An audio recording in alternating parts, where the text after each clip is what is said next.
और नमस्कार, कैसे हैं आप सब। अगर आप 27 जुलाई 2025 को आरओ एग्ज़ाम देने वाले हैं तो ये वीडियो आपके लिए है। अब आप स्क्रीन पर जो इस समय कमेंट देख रहे हैं, एक बच्चे ने आज ही कमेंट किया कि सर मैं बहुत ज़्यादा प्रेशराइज़ हूँ, मतलब बहुत ज़्यादा प्रेशर है। और कई सारे टीचर के द्वारा, कई सारे यूट्यूब चैनल के द्वारा ऐसा कहा जा रहा है कि सिर्फ पीवाईक्यू सॉल्व करने से कुछ नहीं होगा, लूसेंट पढ़ने से कुछ नहीं होगा, पूर्वालोकन घटना चक्र लगाने से कुछ नहीं होगा। आपको डीपली नॉलेज चाहिए, डीपली कॉन्सेप्ट एकदम क्लियर चाहिए एग्ज़ाम को क्वालिफाई करने के लिए। यही चीज़ बच्चों को काफ़ी ज़्यादा डरा देता है और उनका मोटिवेशन, उनका कहीं ना कहीं कॉन्फिडेंस, उनकी तैयारी को एकदम ढीला कर देता है। इसी बारे में हम लोग बात करने वाले हैं।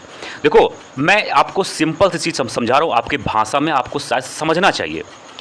अगर कोई नेता है, ठीक है, अगर वो किसी क्षेत्र में जाता है और चुनाव होने वाला है, तो पहले उस क्षेत्र में घूमता है 10 दिन, 15 दिन, 1 महीने, 2 महीने चुनाव के पहले।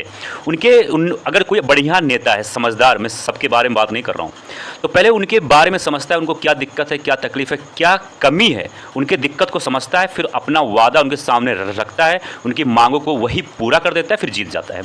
पीवाईक्यू और प्रैक्टिस सेट क्या होता है दोस्तों, कि जब आप पीवाईक्यू सॉल्व करोगे, ठीक है, तो आपको कई सारे सवाल मिलेंगे। अगर आप 10 साल का पीवाईक्यू सॉल्व करते हो, यानी 10 साल का पेपर आपने ऑलरेडी सॉल्व कर लिया। 10 साल का आयोग के द्वारा जो पेपर बनाया गया है, आपने ऑलरेडी सॉल्व कर लिया। आपने कौन से चैप्टर से, कौन से टॉपिक से कितने सवाल बन सकते हैं, आपने ऑलरेडी सॉल्व कर लिया।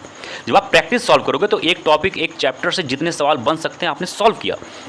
यानी कि आपने एग्जाम में क्या पूछा जाता है, उसकी क्या कमी है, सब कुछ सॉल्व कर लिया।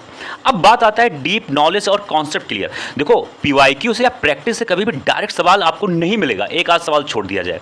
जब आप कई सारे सवाल सॉल्व करने लगोगे तो आप खुद ब खुद चीज़ों को लिंक करना, जोड़ना सीख जाओगे। जैसे कि मैं बात करूँ, जब आप कोई भी टॉपिक जब खुद ब खुद पढ़ने लगोगे, कोई भी सवाल सॉल्व करने लगोगे, तो जब आपके पास नया सवाल आएगा, नया टास्क आएगा, तो आप खुद ब खुद उस चीज़ को जोड़ने लगोगे, समझने लगोगे, नहीं ऐसा नहीं, ऐसे होगा, ठीक है।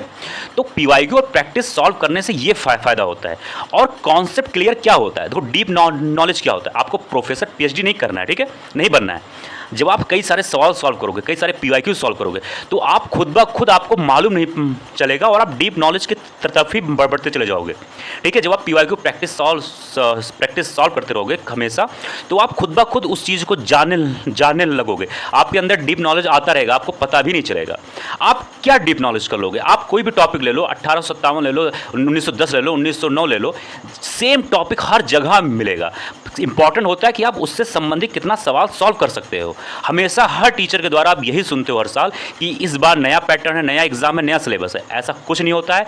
आप अपना सिलेबस कंप्लीट करो, प्रैक्टिस करो, रिवीजन करो। उससे ज़्यादा दोस्तों कहीं पर भी कुछ भी नहीं पूछा जाता। जो भी टॉपर होते हैं यही रूल अपनाते हैं, यही कॉन्सेप्ट अपनाते हैं। आई होप आप सभी को सब कुछ समझ में आ गया होगा।